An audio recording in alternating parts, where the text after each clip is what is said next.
We haven't done a video for a while, so we thought we'd come on and talk about a blog post that went out in our newsletter this weekend. So if you haven't read the newsletter, this might be a little bit out of context, but that information is there if you go back to it.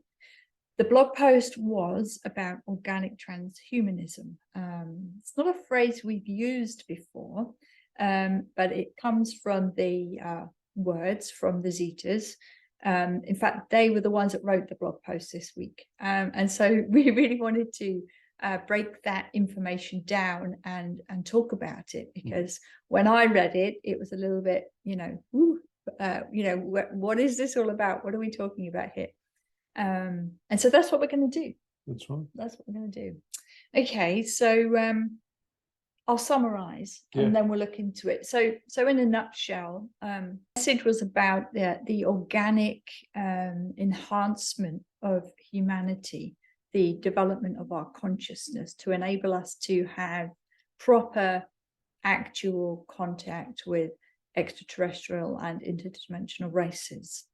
That's right. Yeah. So where do we start? Where do we start with that? Well, I think that transhumanism is defined by the things that humans talk about technology. So enhancements through nanotech, AI, biological technologies, genetic engineering. Yeah. And all these things are recreations and add-ons to human DNA.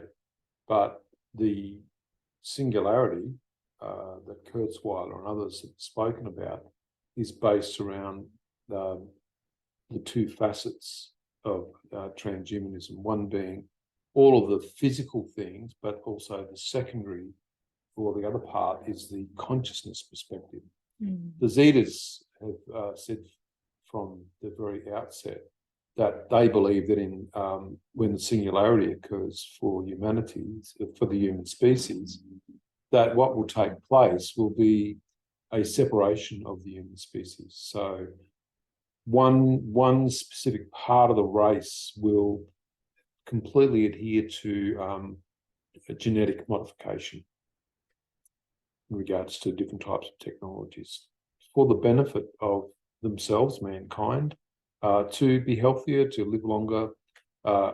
In any way, whether you can't argue that to be healthier is a bad thing. It's not. It's a good thing. So people need to work out, well, what does it mean to be technologically enabled for you as an individual?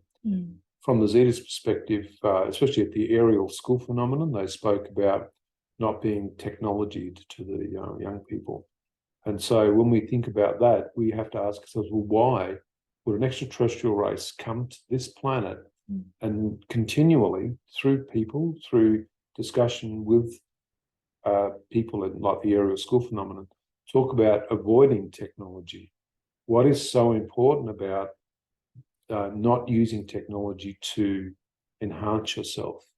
Yeah, that's one of their constant and consistent messages, is that humans are more, you are more, and that we have everything that we need to grow and expand in consciousness within us already. They're very keen for humanity to not become dependent on technological enhancement in order to operate in higher dimensional frequencies, I guess, that we just don't need it. If you think about it, though, if we take it from the other perspective, psychotropics, plant medicines, things like ayahuasca, where people are using substances to enhance their consciousness or their frequency to then have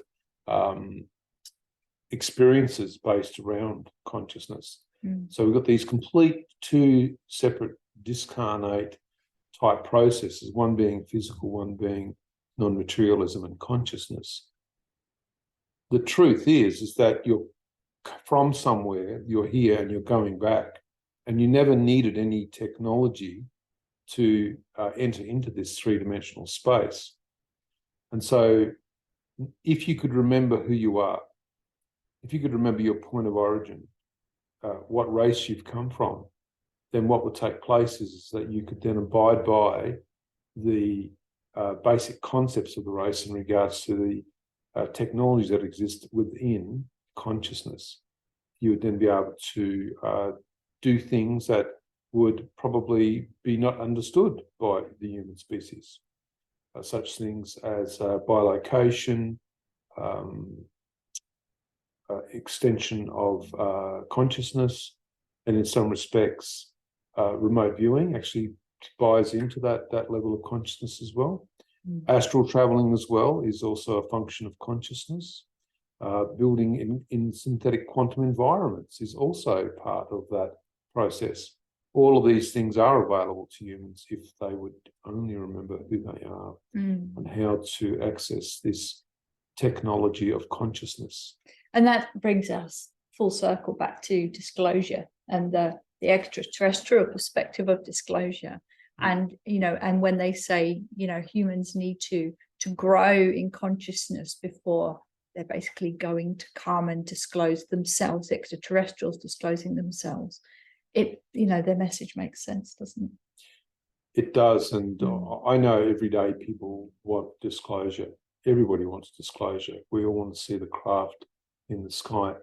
But then we look at, if you were going to disclose about yourself as a race, what would be your underlying processes that you would go through to determine whether you would do that? You would look at whether the species was ready to be disclosed to. And maybe this is the real point to the conversation from them, that a race needs to mature consciously before real contact can take place. When we look at, once again, things on social media and the discussions that take place, there's no harmony, there's no agreement, there's no way that a race could disclose. Most of the population are not interested in disclosure either. And from a race perspective, they're probably going, this human race is not ready for disclosure, although what they seem to be ready for is change. And the change can be of a different type of model. The model could be things like, from a physical perspective, transhumanism, all of the technologies associated with making life different. Or from the other perspective in regards to consciousness, is the race ready for changes in regards to consciousness?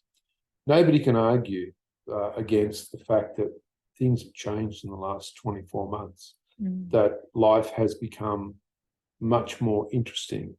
And it seems though, at some perspective, that from a timeline perspective, that things have changed rather dramatically in regards to the energies that are around people, the phenomenon that people are seeing as well, the contact that people are experiencing, and the contact but from various beings and various races, even spirits, has exponentially increased. So it's definitely an interesting blog that's been written. It's only a short one, but it's a short discussion about the evolution of the human species and transhumanism.